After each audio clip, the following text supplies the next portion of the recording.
Hey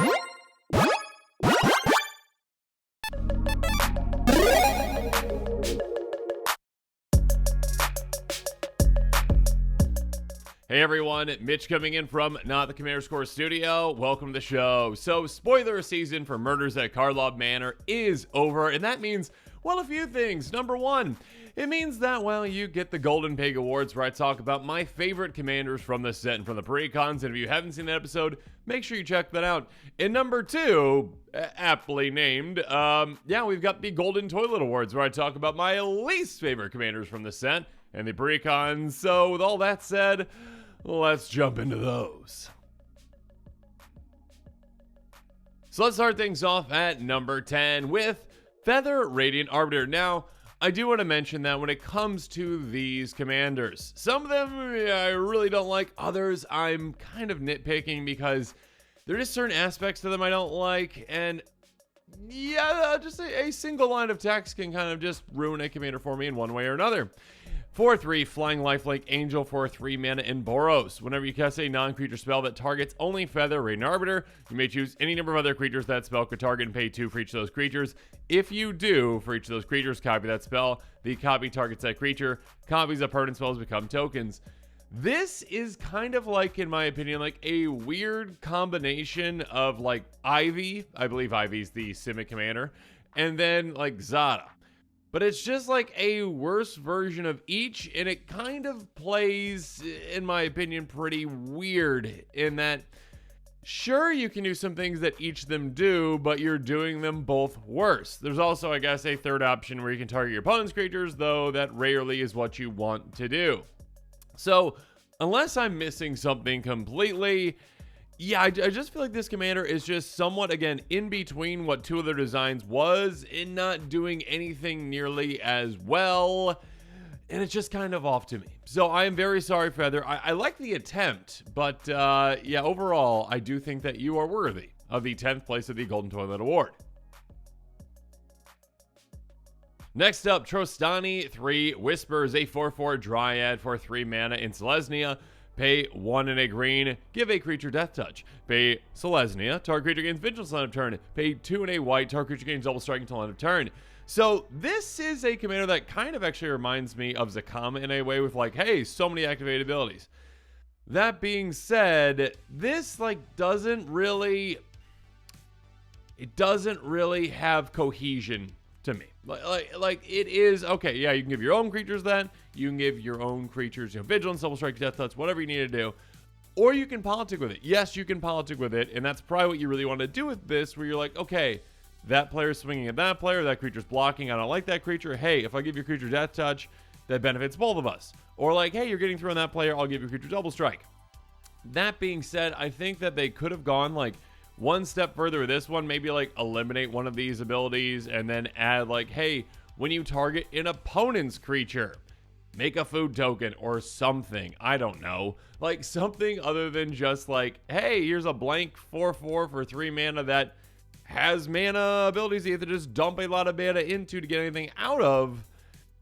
Yeah, I just think there's something missing with it. I think there was more potential with it. And again, like it's in between two worlds. It's like, hey, you can either benefit your own creatures or your opponent's creatures, but like you're not heavily incentivized to do either other than just, the normal benefits. So it's like, I think there could be more interest to it if you added that layer of like, hey, whenever you target an opponent's creature with an ability, you get something. Again, maybe it's not a food token fully. I guess if you took out that Vigilance one and it was either 2 or 3 mana for these abilities, then sure, that would make sense to me.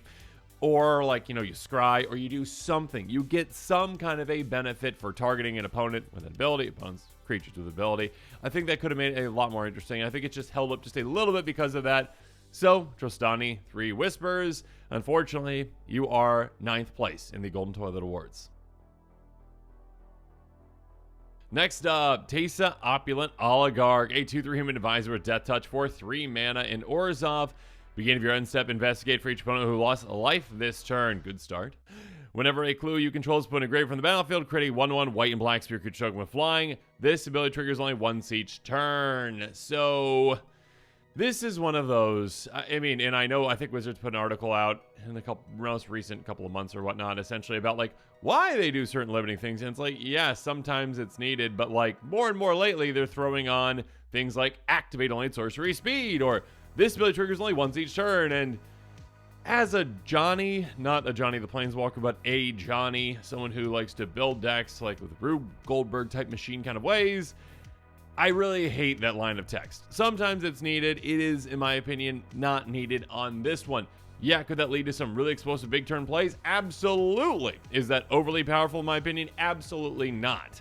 I mean, okay, again, your end step, you investigate probably 3, right, essentially, right? Because you're going to be getting a Zulport Cutthroat on play or something like that, sacrificing one of your spirits that you're making, you know, with a free sacrifice outlet, draining each opponent 1. Cool. Make 3 clues. Then you probably have something where you can sacrifice your clues, make 3 tokens. Wow, look at the synergy there. Now, again, you're still limited with that first one because, again, it's only at your end step to make clues. Of course, there's other ways to make clues, though obviously Orzhov isn't the most popular color combination to do that. Yeah, I don't think it needed that limitation overall, and that's why I'm sorry, Tesa. You have made 8th place in the Golden Toilet Awards because of the phrase, this ability triggers only once each turn. But now let's move on to number 7 with Tolsimir Midnight's Light, a 3/2 Elf Scout with lifelink for 5 mana. In Celestia, when it enters the battlefield, create Voja, Fenstalker, a legendary 5/5 green and white wolf creature token with trample. Whenever a wolf you control attacks, if Tolsimir attacked this combat, target creature foe controls blocks that wolf this combat if able. This is a very interesting design, but like also it's just, in my opinion, like a worse Odric in a way, where like there's a couple Odrics. The Odric that's like, hey, if you attack with 3 creatures, you basically decide how blocking works this turn, because that commander's like, oh, your creatures just don't block, so I just get through. This commander you have to throw into, the fray, essentially. I don't know why I was, stumbling on the word the fray. So you are throwing your commander into the fray, which is fair sometimes to get activated abilities, essentially. They're getting a triggered ability. This one, though, like, if the opponent has more blockers than you have attackers, you're going to be in trouble and going to need another way to protect it, which is also fair, I guess. But it's like, okay, this is Wolf Tribal swinging, but we already have, again, like, Odric, which does it just, like, better, but it's monocolor. This one I just feel like is kind of lost. Like, it feels like there was a good strain of thought there. I mean, like, they're always going to have Tolsimir with Voja, right? They're always going to have Tolsimir into the battlefield, making Voja, or Voja coming in another way, essentially. And then they're like, okay, what do we do this one? Okay, combat shenanigans. Cool. I think you could have done more with that. I just, like, whenever I see a Tolsimir, I'm pretty excited because it's like, oh, it's going to be a cool, unique, new design with this, utilizing Voja in a certain way, utilizing wolves in a certain way. And I think that this one just fell short. So I think it's because of just a lot of factors why, Tolsimir, I am very sorry. You finished 7th place. Next up to 6th place, we've got Ezram, Agency Chief, a 5/5 Archon Detective with flying that costs 5 mana, and Azorius. When enters the battlefield, investigate twice, pay 1, sacrifice an artifact to gain your choice of Vigilance, Lifelink, or Hexproof until end of turn. And maybe this is just becoming a problem of Wizards has made too many commanders over the past couple of years, and we are just seeing kind of like the same thing again and again and again. And when you see like a worse version of the same thing, it's just like, why'd you even make that commander? I mean, like, okay, Tivit, Seller of Secrets, you get an extra color. You get, an Esper commander versus Azorius. It does cost, I think, 6 instead of 5. Its ETB, though, basically lets you get, at the very least, depending on the number of opponents you have, right? Assuming you've got 3, 4 things when you get into play, right? Most likely, 1 treasure and 3 clues is typically what happens. Sometimes more clues, or sometimes less clues, more treasures. Regardless, this one's like, no, you get the worst of that. You get investigate twice, get 2 clues. This one does give you, like, hey, sacrifice an artifact. Actually, Ezram's 5, isn't it? Because you get extra votes, like 2 treasures. Anyways. This one, though, pay 1, sacrifice an artifact, and yeah, cool, you get Vigilance, Lifelink, Hexproof. That's really not all that interesting. Like, the Hexproof is the best thing of that because it can be like a protection.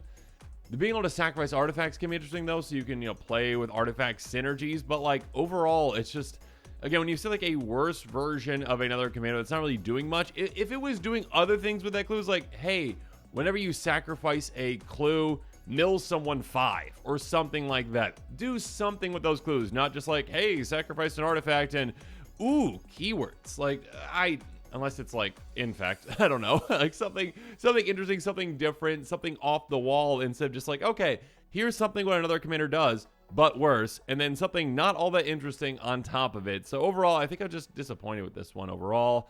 So Ezam, Agency Chief, I'm very sorry. You might be a detective, but you couldn't figure out how to get out of 6th place? I don't know, that was a very bad, very bad transition. 6th place for you in the Golden Toilet Awards.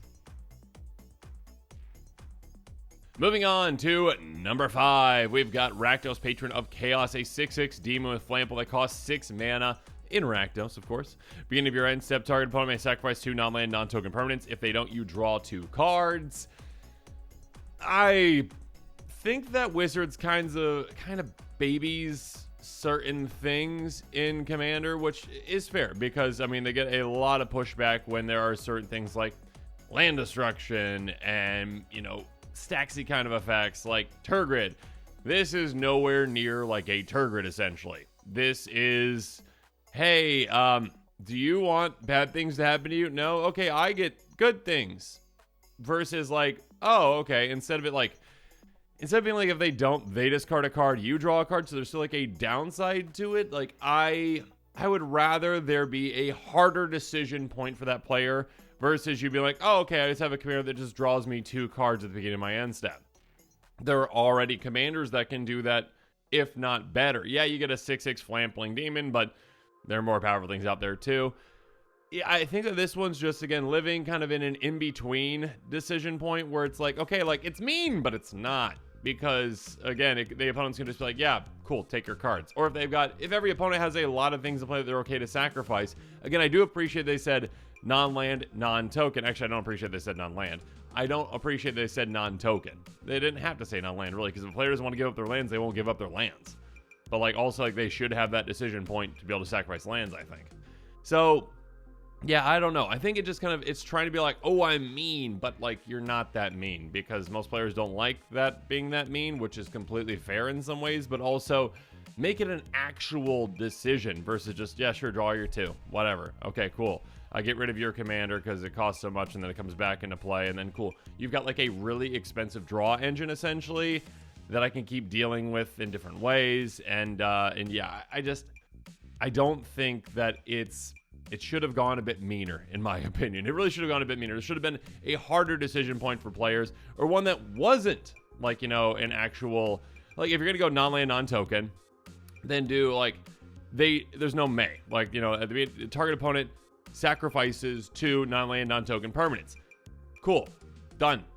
If they can't do that, then you draw 2 cards. That would have been better, in my opinion, because that actually has a consequence to it. And again, what's the difference between like that and like Annihilator? Like, again, like, we already have Annihilator. All right, we already have these things that see play. We see reprints of Eldrazi all the time. Why is this any worse than that? It's not. Like, so take out the may. Just take out the may in that. Like, you know, make it so it's not a decision point.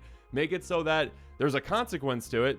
And then once that consequence is gone, then you get the benefit. So I think that would be more interesting personally. Take out the may. Okay, Wizards, take out the may. That's why Rakdos, Patron of Chaos, you may finish 5th place in the Golden Toilet Awards.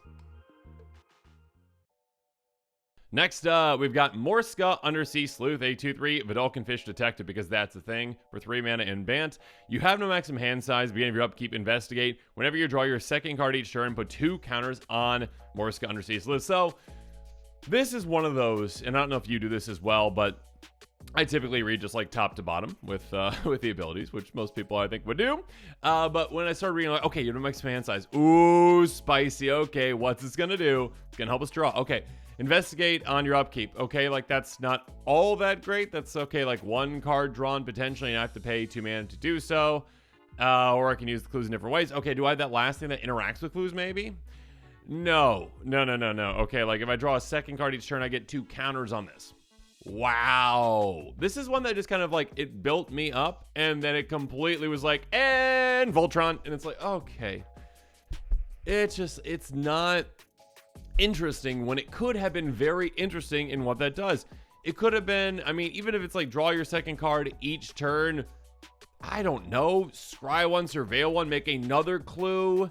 Maybe like once you draw your second card each turn until the end of the turn, like whenever you sacrifice a clue, draw 2 cards instead of 1, or just something else that plays into that maximum hand size.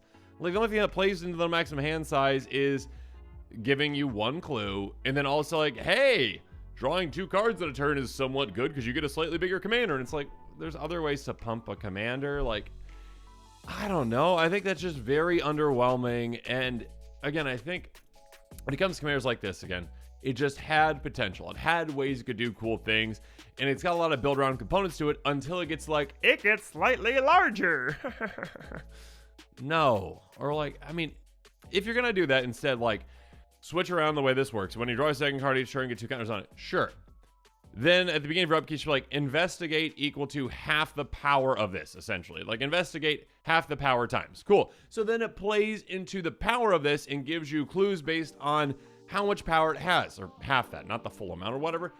Or maybe it's just 1 counter on the second time each turn, and then it can be, investigate based on its power. Something like that would be much more interesting and a much cooler build around instead of just like, it gets bigger if you draw. Here's 1 clue. Yeah, I don't like where it went. I think it had a lot more potential than that. And again, it's just not that interesting of a build around to me. So because of the potential that was lost, Morsa Undersea Sleuth, you are 4th place in the Golden Toilet Awards. Next up, we've got 3rd place with Argus Cost, Spirit of Justice. A 2/4 Spirit Detective with double strike and vigilance for 4 mana. When it enters the battlefield or attacks, choose up to 1 target creature. If it's suspected, exile it. Otherwise, suspect it. Now, if Suspect was something that had a ton of support, I mean, it got support in this set, obviously, but it had any previous support, sure, this could be better, but like, again, when it's just based off of the cards from a set, there's only so many cards that are actually good with that. Not too many, really. And when you have that, you're either forcing bad cards into the deck, or you're being very, very, very, very, very, very inefficient with how this works. Because, hey, okay, ETB or attack. I suspect you on the ETB. Now just you wait until I attack. Next turn, I attack. Exile that creature. Ha ha ha, I have done it. Yes, good for me. Or it goes like, okay, I blink it, and then cool, it's gone. Now let me blink it again to suspect something else, then blink it again to get rid of that thing. Or let me get some extra combats in there to attack. You have to do a lot of things for very minimal results, and it's really not all that interesting at the end of the day. So yeah, overall, to me, it's just kind of a boring-ish design that isn't very effective, and that, again, if you really want to go into that suspect route, it forces you to utilize some pretty bad cards to really try to make this work. And like, not like when I say sometimes like, oh, it's very exciting when a commander utilizes like off-the-wall and underused cards. No, not like that, because like, it's not going to make those cards all that good for what they are, versus like other ones where it's like, oh, shield, what's shield wall, whatever the 0 mana shield sphere, whatever the 0 mana 0/6 wall is, that was just absolutely terrible for such a long time, until it's like, oh, like Arcades can utilize that, or like the new Pride of the Hulkblade can utilize that too. Like, that is an example of one that's like, oh, it's a garbage card, but it's great with this commander. This one's more like, no, like, hey, you just have to utilize garbage cards that are just slightly better with this. Overall, I just think it's underwhelming. I think they could have done more with it, and yeah, I think that's enough reason why Argus Cost, you are 3rd place in the Golden Toilet Awards.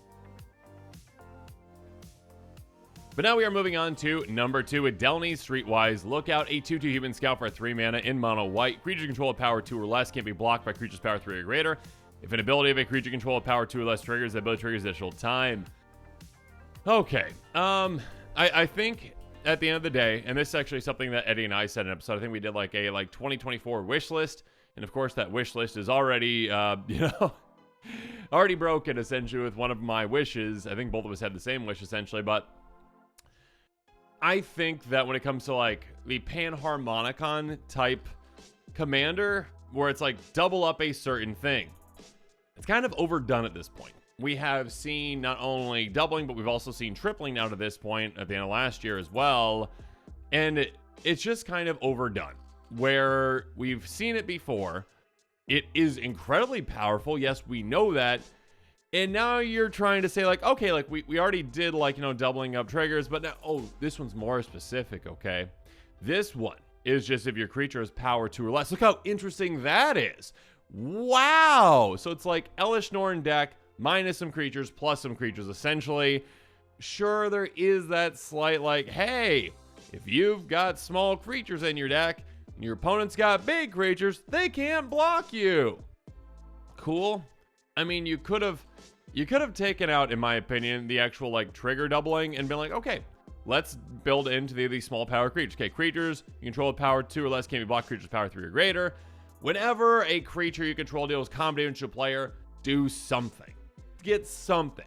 Whatever it is, okay? If it's Scry, if it's Surveil, whatever it is, some kind of a benefit for getting through and playing into that instead of being like, no. 2 completely separate things. And of course, the doubling, because players love that and they buy those commanders. And this will go great in other decks too. I just think that it's, in my opinion, lazy design when you keep doing the exact same thing again and again and again and again. And yeah, you put a tiny twist on it, but come on, you know what you're doing. Yeah, I really don't like that they are really leaning heavily into the doubling and tripling of, just things because they know it's going to be popular. So yeah, that's why. Downey Streetwise Lookout, I'm very sorry, but you are second place in the Golden Toilet Awards.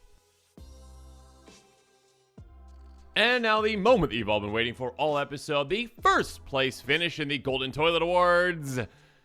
Ansrag, the Quake Mole. I am very sorry, but you are the winner of the Golden Toilet Award.